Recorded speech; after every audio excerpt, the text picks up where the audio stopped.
Pandian store சீரியலில் today எபிசோடில் நம்ம பா செந்தில் இருந்துட்டு பாண்டியன் திட்டினதுனால பாரில் உட்காந்து பயங்கரமாக குடிச்சிட்ருக்காங்க. கூட வேற பழனி இருக்கார். மாமா நீங்கள் என்ன சாப்பிட்றீங்க? பீரா ஒயினா என்ன வேணும் உங்களுக்கு? எது வேணாலும் நீங்கள் ஆர்டர் பண்ணிக்கலாம் அப்படின்ற மாதிரி சொல்லிட்டு இருக்காங்க. ஐயையோ மாப்பிள்ளை எனக்கெல்லாம் எதுவுமே வேண்டாம். வீட்டுக்கு போனால் என் பொண்டாட்டி என்னை தான் கேட்பான்றதுக்கு இல்லை, அதனால் எனக்கு எதுவுமே தேவையில்லை அப்படின்னு சொல்லிட்டு நம்ம பழனி வந்து சொல்லிடுறாங்க. என்ன மாமா நான் மட்டும்தான் குடிக்கணுமா?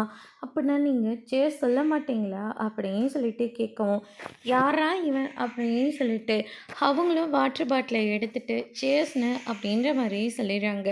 அதுக்கு அடுத்தது வந்து பார்த்திங்கன்னா, ஆமாம் எனக்கு எப்படி இருக்க தெரியுமா? என் அப்பா என்னை எப்படியெல்லாம் இன்சல்ட் பண்ணாருன்னு உங்களுக்கு தெரியுமா? பக்கோடா தான் சாப்பிட்டுட்டு இருந்தேன். அதுக்கே என்னை வாய்க்கு வந்தபடியெல்லாம் கேட்டுக்கிட்டு இருக்காரு. பக்கோடா சாப்பிட்றேன் அறிவில்லையான்னு சொல்லிட்டு கேட்குறாரு. நான் என்ன மாமா தப்பு பண்ணேன்? வசதியாக வாழணுன்னு ஆசைப்பட்டேன், இது தப்பா அப்படின்னு சொல்லிட்டுலாம் கேட்டுக்கிட்டு இருக்காங்க. ஆமாம் நான் செஞ்சது தப்புன்னு நானும் உணர ஆரம்பிச்சிட்டேன். அந்த தப்பையும் சரி செய்ய ஆரம்பிச்சிட்டேன். அதோட விட வேண்டியது தானே. இவனுங்க என்னடனாக்கா என் போட்டோவை பெருசாக போட்டிருக்காங்க போஸ்ட் கொடுக்குற மாதிரி. ஓரெல்லாம் பரவி எனக்கு ஒரே அசிங்கமாக போச்சு. அதை மறக்கிறதுக்காக வீட்டில் இருக்கிறவங்க என்ன சமாதானம் பண்ணிகிட்டு இருந்தா, இவர் வீட்டுக்கு வந்து என்னை வாய்க்கு வந்தபடியெல்லாம் கேட்டுக்கிட்டு இருக்காரு அப்படின்ற மாதிரி தான் சொல்லிக்கிட்டு இருக்காங்க. என்ன மாப்பிள்ள உங்கள் அப்பாவை பற்றி உனக்கு தெரியாதா? அவர் அப்படி தாண்டா பேசிகிட்டு இருப்பார். அதுக்காக நீ இப்படி உட்காந்து பாட்டிலாக குடிச்சிக்கிட்டு இருப்பியா? இது உனக்கே நல்லா இருக்கா அப்படின்ற மாதிரியெல்லாம் திட்டிகிட்ருக்காரு. அதுக்கடுத்து தான் இந்த சைடு நம்ம கோமதி இருந்துட்டு டிவி பார்த்துட்ருக்கிற சரவணங்கிட்ட போயிட்டு, செந்தில் அதை நீ பார்த்தியா? அவன்கிட்ட நீ பேசுனியா? இல்லையம்மா என்னாச்சு? அவனுக்கு வேலை சஸ்பெண்டில் இருக்கான்டா. வீட்டில் உட்காந்துக்கிட்டு இருந்தான். சரின்னு சொல்லிட்டு நான் தான் அவனை சமாதானம் பண்ணுறதுக்காக பக்கோடா சாப்பிட்றான்னு சொன்னேன். அது ஏதோ அவன் ஏதோ கொலை குத்த பண்ண மாதிரி அப்படியெல்லாம் பேசி அவனை அவமானப்படுத்திட்டாங்கடா. அவனும் வீட்டை விட்டு வெளியே போயிட்டான். போனவன் இன்னும் வரவே இல்லை. ஆனால் இவருக்கு ஏதாவது கவலை இருக்கா பாரேன் அப்படின்ற மாதிரியே சொல்லிட்டு இருக்காங்க. அவன் செஞ்ச தப்பை அவனுக்கு உணர்த்தினேன் அவ்வளோதான் அப்படின்னு சொல்லிட்டு நம்ம பாண்டியன் ஒரு பக்கம் சொல்லிகிட்ருக்காரு. அதுக்கு அடுத்ததான் இந்த சைடு மீனா கிட்டே போயிட்டு செந்தில் எங்கே போயிருக்கான் என்ன இதுன்னு தெரியுமா அப்படின்னு சொல்லிட்டு கேட்கவும், இல்லை அத்தை எனக்கு எதுவுமே தெரியாது அப்படின்னு சொல்லிட்டு மீனா வந்து சொல்லிடுறாங்க. சரின்னு சொல்லிட்டு செந்திலுக்கு வந்து கால் பண்ணுறாங்க.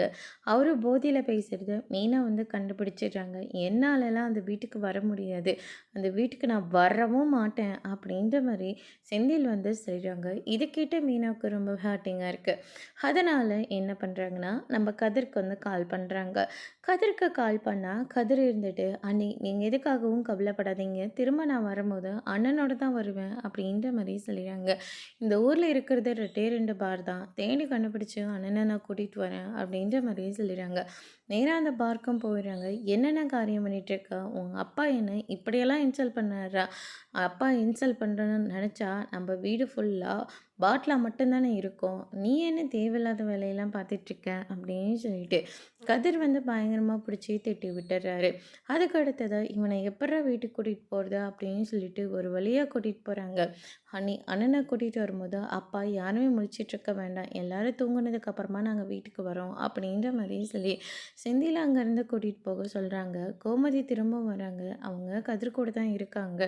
மாமாவெல்லாம் போய் தூங்க சொல்லுங்கள் அப்படின்ற மாதிரி மீனா வந்து சொல்லிடுறாங்க. இந்த மனுஷன் நம்ம சொன்னால் கேட்பாரா அப்படின்னு சொல்லிட்டு கோமதி அங்கேருந்து போகிறாங்க.